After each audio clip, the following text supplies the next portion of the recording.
That's a great question. I think, first of all, before I get into who I am, really kind of what directed me. When I was 10 years old, my father was suffered a spinal cord injury, a C5, 6, 7 burst fracture. We were actually on family vacation day after Christmas, and we were in Trinidad and Tobago. And he got hit by a wave, and it broke his neck. And there's a lot of life lessons that were learned during that process. But one of the things that I learned was the impact that a physical therapist can have on somebody's life, not only the individual, but also the family. And so that was really kind of laid the foundation for me wanting to be a physical therapist at the age of 10. And then graduated from PT school in 1997 and started my first clinical practice was in sports medicine.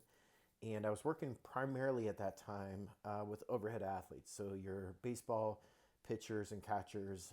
And we were doing this primarily at the professional level.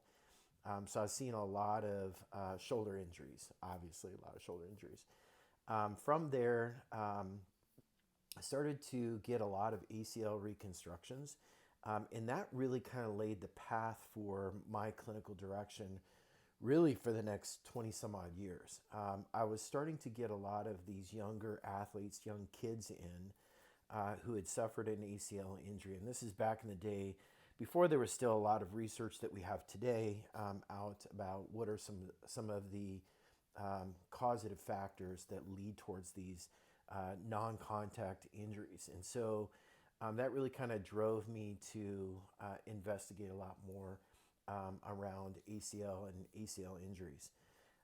Long story short, fast forward 20 some odd years, and I was actually able to commercialize with a wearable sensor technology company out of Australia called Dorsavi.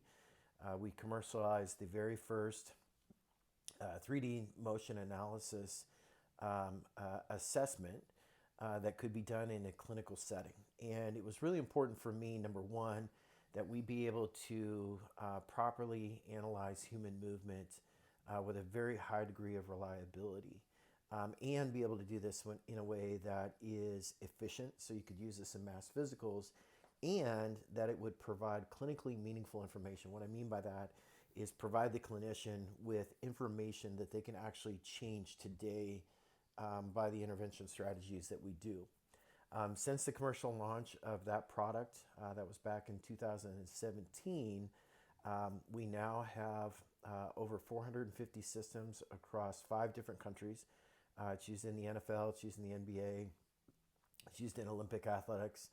It's also used for determining return to sport after an ACL reconstruction. And for parents out there who have kids who have suffered an ACL, when they went back to sport, there really was not a whole lot of guidance on like what is the things that they need to pass in order to return to sport. And our current version is called the vMove Plus EMI. Has really provided us a lot of data on how we should be actually making more informed and safer decisions for athletes to return to sport. So one of the ways that we've seen this implemented a lot is not only for ACL rehab, not only for ACL prevention, but also for the advancement of the knowledge for making those safe decisions.